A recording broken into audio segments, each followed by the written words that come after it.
What a shame that, you know, it's not by Hans Schmitz or someone. Yeah. Our engine's been built by Mr. Unpronounceable name. I can't read it. Yeah. What a shame. That is a shame. Well, whoever he is, let's hope he did a good job. Oh, I know he's done a good job.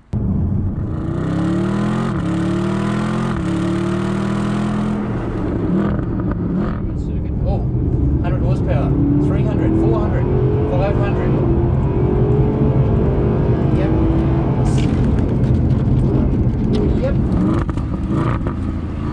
600 horsepower, just like that. There you go.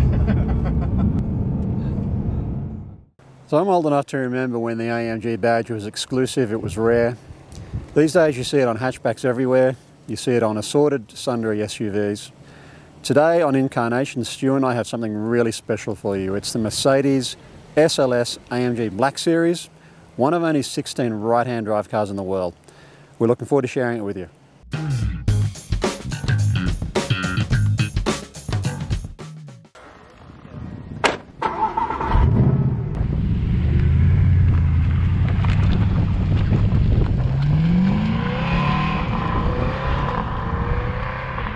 This is such a strange layout. This is not a front engine car, is it? This is mid front engine. So you've got the front axle and then you've got the engine well behind that, and we're actually in the back of the car. So it's kind of still a mid-engine car, but the driver sits behind the engine. Does that make sense? And our feet are about in the middle of the car. If you look at the layout, we're actually in the back. So it's a bit like driving the Exxon Valdez down here. It's a little bit. What's that sound, Mark? Well, it makes a nice burble back through the transmission. That is auto blipping. That's auto blipping. Automatic car, double clutch transmission. So no need to blip in the old-fashioned way. The car's doing it all by itself. Very, very tight down here. You know, this car reminds me of the Porsche 928s that I love so much. It's a little bit like that, in that it's front engine V8, rear drive. It'd be understeering a 928, and this thing, apart from the fact that it's got twice the horsepower. It's a very impressive car. It's such a wide car. So if you see old mate and his Hilux on the wrong side of the road, one of these corners, it's going to be squeezy. This is not its natural environment, is it? Really? Not really, but a nice smooth road like that, nicely cambered, you can really enjoy the car, even though our speeds are slow. You know, I thought the ride would be harsher. Smooth road like that, the ride is really nice. When you get over the bumps a little bit, it doesn't cope so well with those, but it's really not designed to be driven on bumpy roads. The SLS Black Series is really a track-oriented car in the way it's set up and the way it drives. It sure is. Well, let me tell you the story of the SLS. Do you know what SLS stands for? Actually, I don't. Super Leicht Sport. Super light sport car. And there is still about 1,640 kilos, something like that. But this car, 70 kilos lighter. Firstly, a whole lot of the body panels are made out of carbon fibre. The space frame's carbon fibre, the torque tube's carbon fibre. Even the battery is a lithium-ion battery. They've saved 8 kilograms with that. And the exhaust system, perfectly good stainless exhaust that I had on the standard one, chucked it out. This is titanium. Right. They've saved 13 kilos there. They've taken the standard SLS and added lightness, as Colin Chapman used to say. Right next door to AMG is a company called HWA, which was actually founded by the same guy that founded AMG. Now that's a pure race engineering company.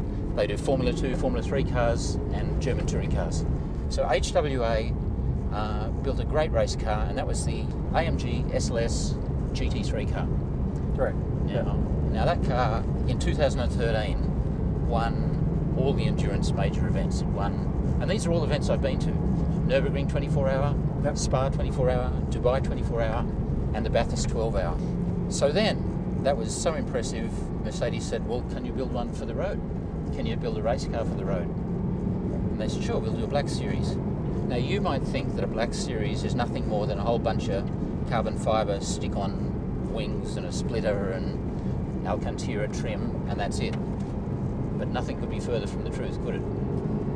Yeah, this car is another level again. Of all the cars I've driven over the years that have been able to drive on the racetrack and on the road, this car feels like a race car. Yeah. It doesn't feel like a road car. No. It responds exactly as a race car would if you took it on the road. Okay, first thing, you start with the motor, don't you? So new cams, new intake, new exhaust. They added another 60 horsepower. So it went from 571 up to 631. The programming of the transmission, the 7-speed double clutch gearbox, completely different. Very smart differential, as you're finding out. It's almost like a locker diff, isn't it? It is, yeah. So all the electronics different. Even a lightweight entertainment system, they saved some weight there. It's still got the 1000 watt Bang & Olufsen, but a 1000 watt stereo still can't compete with 464,000 watt motor. Absolutely. And AMG spent a lot of time getting the exhaust note right on these cars, and I don't think I've heard a better sounding car than this. It's just absolutely superb. Why don't we listen to the exhaust note right now?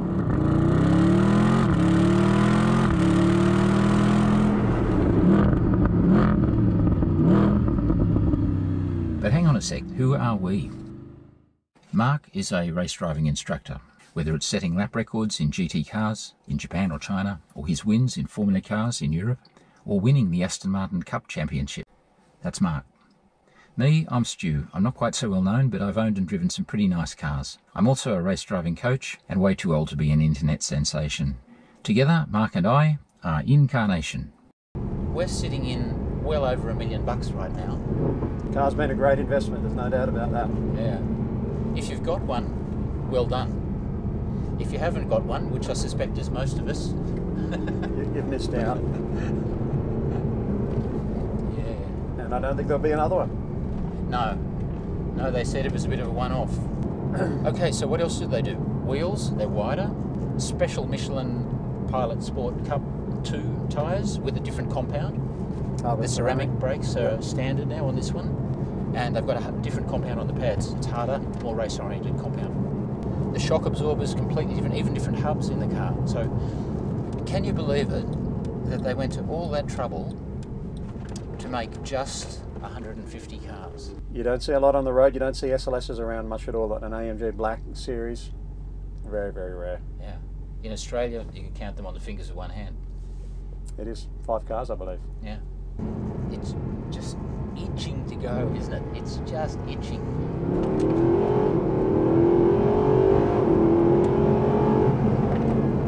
That was not full throttle, and No, I can tell shifting very early.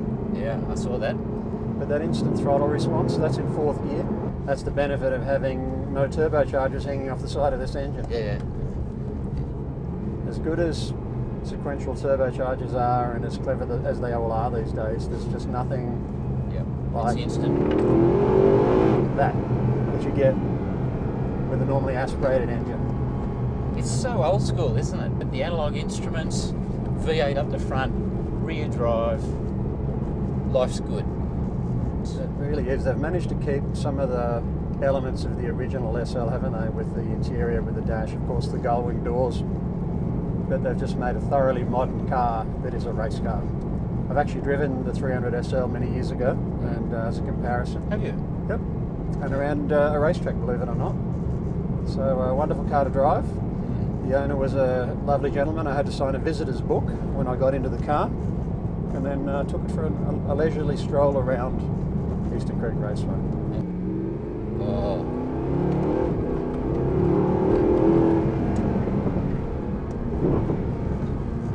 This car has probably done more laps around a racetrack than it's done Ks on the road. It's been well driven and well loved, and on the racetrack it is awesome to drive.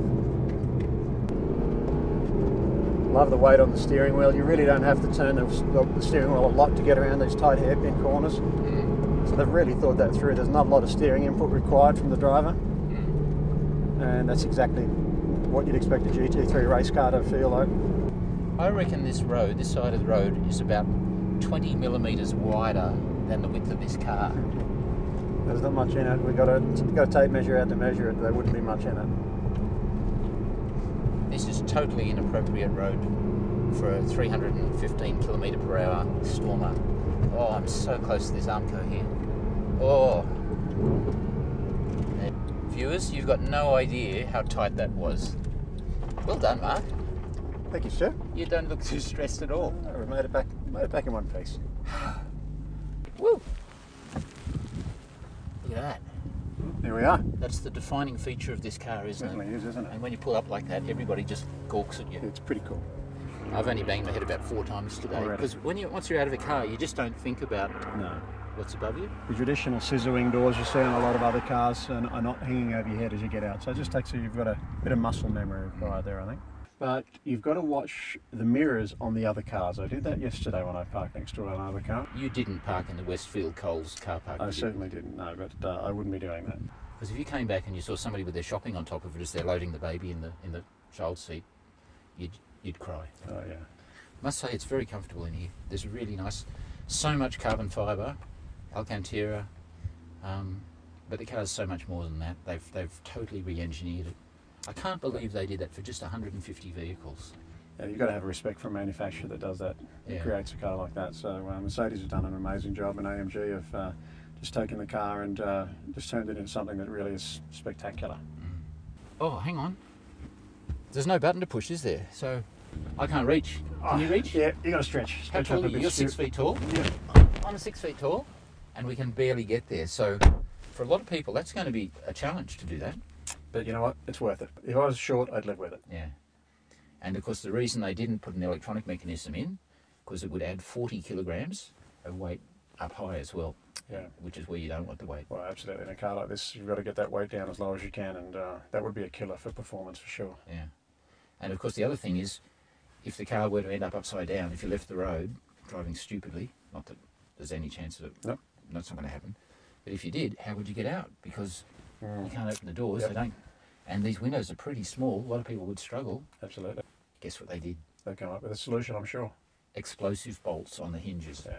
So if the car detects that it's upside down, blows out the doors, and you can just push them away. I've just asked you to blow the bloody doors off. Steve Coogan and Rob Brydon. Yeah, and Michael Caine. Yeah. So they've thought of everything, haven't they? Well, yeah, but there's a lot of things you don't get in this car. Like the standard SLS is a nice wing that comes up and down automatically when you hit the speed limit. So you've got a fixed wing on this thing. You need some spanners. You can adjust there's some adjustment on the rear wing, but you've got to do that manually. But that's half the fun, isn't it? Yeah, absolutely. Just get the degrees right. Yeah. Do you know that because of the extra drag of that fixed rear wing, this car is actually top speed's 315 kilometres per hour, whereas the standard one is 317. There you go, 2Ks. But you've added a lot of corner grip, haven't you? Oh, absolutely. That rear wing really does work in the high speed corners. Certainly on the racetrack, you feel it for sure. Have you noticed that? Yeah, definitely. Yeah, on these roads, yeah, of course. We were well under the speed limit there, but I wouldn't want to go any faster. That was definitely not. I found that really quite challenging with you driving up there. I'm glad it's you, not me, mate. Well, luckily I'm very familiar with the car. I've driven it a lot, so I know the dimensions really well. I haven't driven it much on public roads, so I usually drive on the racetrack, so I'm lucky to be able to do that. Okay, well, let's go find some better roads, something a bit more open. Yeah. Bathurst Racetrack's only about an hour away. Yeah, 60 k's an hour around there, so it's actually probably slower than here. That's a problem. Okay.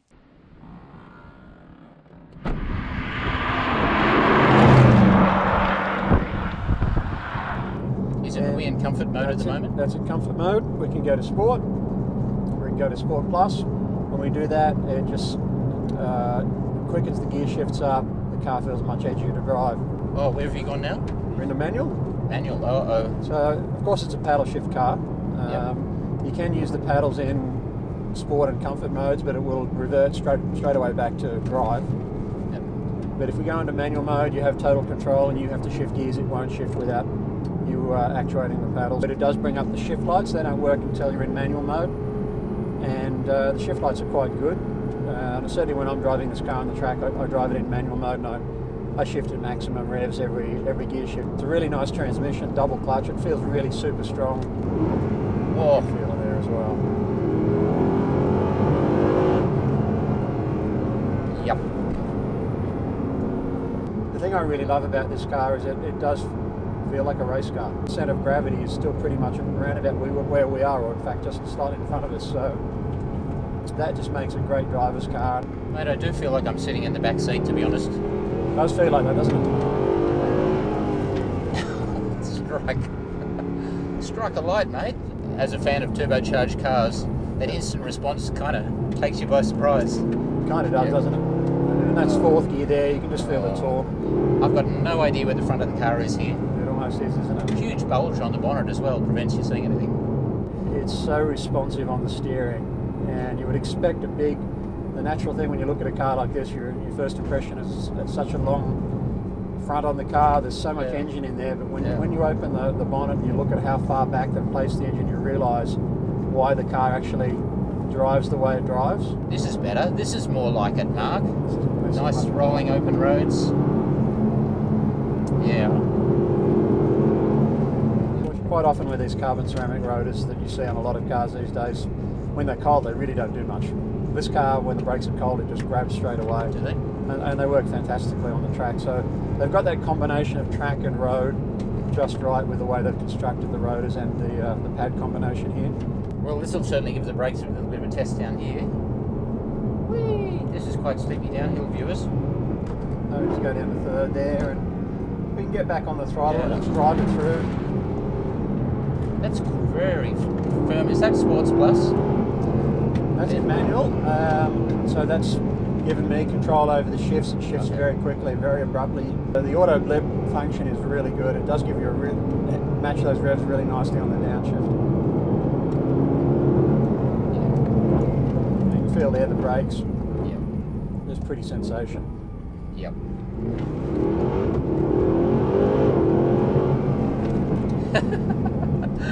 Oh, it's laugh out loud stupid, this car. Wait for a straight line.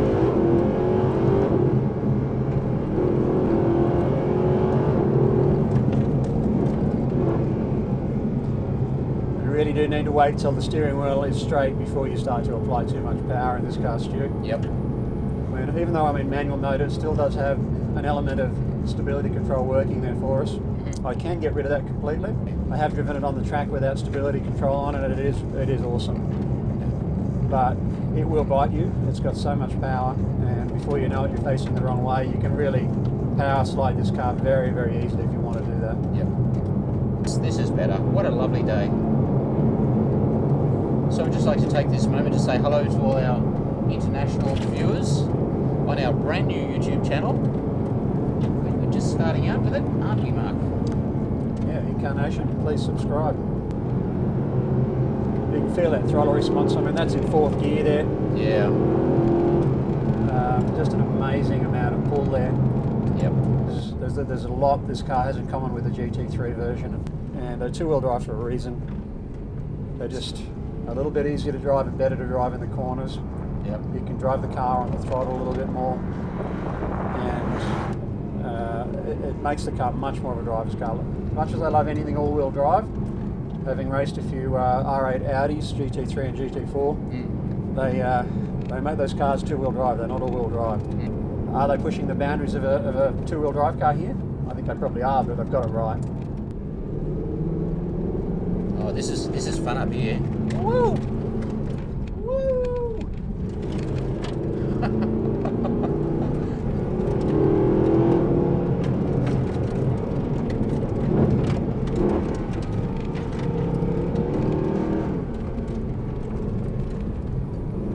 Easy boy. A little bit of stability control just kicking in. You can just feel that. Got on the gas a little bit too soon, and that just kicked in and just saved me having to put any lock on or jump off the throttle myself. So when you're up there in manual mode, it's not obtrusive at all. It really only cuts in when you need it. But I'm actually quite surprised at how good the ride is and how bad the vision is. But it's super comfy. And my seat with 18-way adjustment. Oh, hang on. No, it's got 0-way adjustment. Yeah, your seat's forward and back. That's it. Forward and back. If you want to change the height, you need spanners. You need a mechanic. But the seat is without doubt, I think, the best seat I've ever sat in a road registered car. So look, we're in comfort mode here at the moment, and this is the regular mode you drive around on the road. Does make the shifts a little bit slow in auto mode. You can shift manually and override, but will then revert straight back to drive. But if I go to Sport Plus, it just sharpens those shifts up a little bit, makes it a bit smoother. I still tend to drive that in auto mode. And then if I go around to manual, which is where I prefer to drive this car, that's when I have complete control over the paddle shifts. So the car won't shift up or down, of course, without me shifting using the paddles. And really as a driver that's what you want. We can also stiffen the shocks up a little. The car is, the AMG SLS Black Series is always in sport as far as shock settings go, so it's pretty hard all the time. I've now gone to Sport Plus.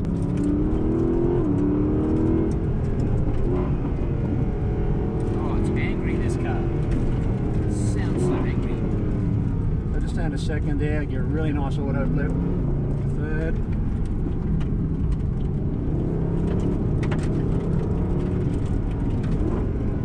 Down to second again. That's a race car feel, isn't it? That yeah. Throttle that you were getting there. Yep. So responsive. And again, as we know, one of the things that I need from a high performance car is I need the feel from the steering. The steering is very direct on the SLS Black. It responds quickly, but it's probably a little over boosted. I'd probably like a little more weight on this wheel than I've got. It's probably a little bit too light, but I like it. So we've got an interesting corner coming up here, Stu, which is kind of one of my favourites. Very blind, over a crest, everything wrong, and with a bonnet that's about 5.5 metres long, I think I'm going to have to just have a little bit of a sit up in the seat to see where I'm going. Oh, that's hilarious. Whoa, this is good. Oh, these bends are cool. Man, this is absolutely a race car. The way it just sat down there. You can feel that, little bit of stability control kicking in there. Yep. And the threshold is very high with stability control when you're in manual mode. Feel that there? Yeah, yeah. Little bit of stability control kicking in there. Yep, absolutely. Just grabbing the wheels there a little bit, just not giving me the full power I wanted. But to be fair, if it had given me the full power, it would have been sideways there. So yep. It's kicking in at just the right time. Not obtrusive, and it's not unbalancing the car at all. So a really clever stability system when you're in manual mode. It changes direction beautifully. It's a little bit light. I'd like a little bit more weight on the wheel in those corners, just to give me a little bit more feedback as to what's happening at the front tyre. Just can't quite feel the tyre as much as you can in, say, a Porsche or Ferrari. AMG Performance Media. Yeah. Warning, don't let AMG Performance Media distract you from the traffic situation. I'm playing with this. Whoa! Torque, power, that's your and horsepower, torque. is it? Yeah, and throttle position. Should it? Shows you what percentage power you're using. Don't you look at that, you're driving. Tyres, there we go. We've got some tyres. That's good to know. And there are 4 of them. We have tyres, we have 4. Excellent. Power meter. There we go. You are using about 12 horsepower at the moment. Oh, 100 horsepower, 300, 400, 500. Yep. Yep. 600 horsepower, just like that. There you go. And you still had traction, even on the loose surface. Yeah, it's got amazing traction. The suspension on this car is just sensational, the way it grips.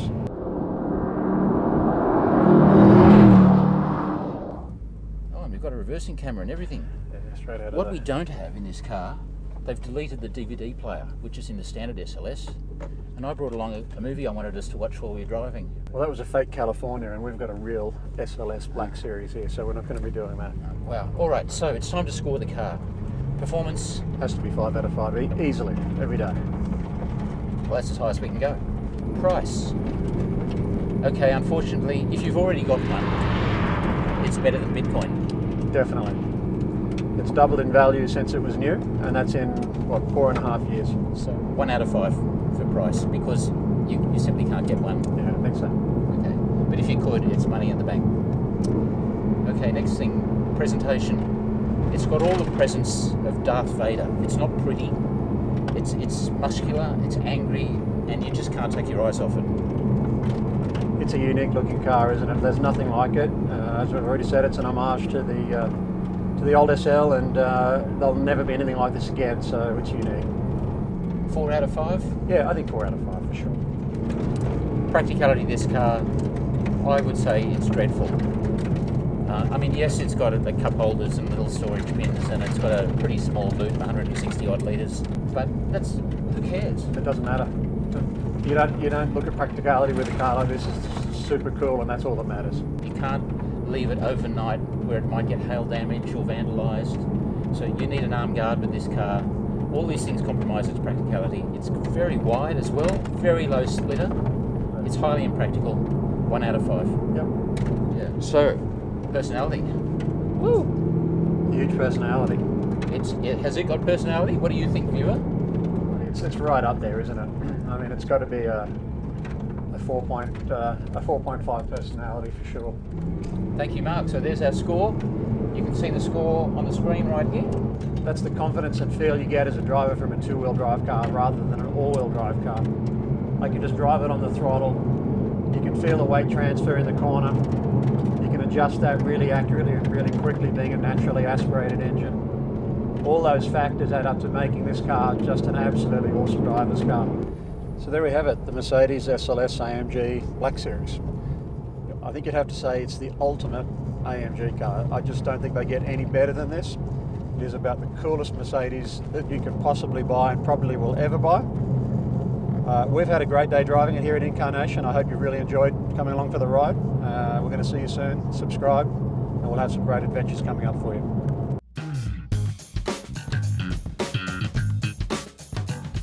Thanks for watching the video. We've got a heap of really interesting cars coming up straight away, so please subscribe to the channel so we can keep producing content. We want to bring videos like this one out every week. See you soon.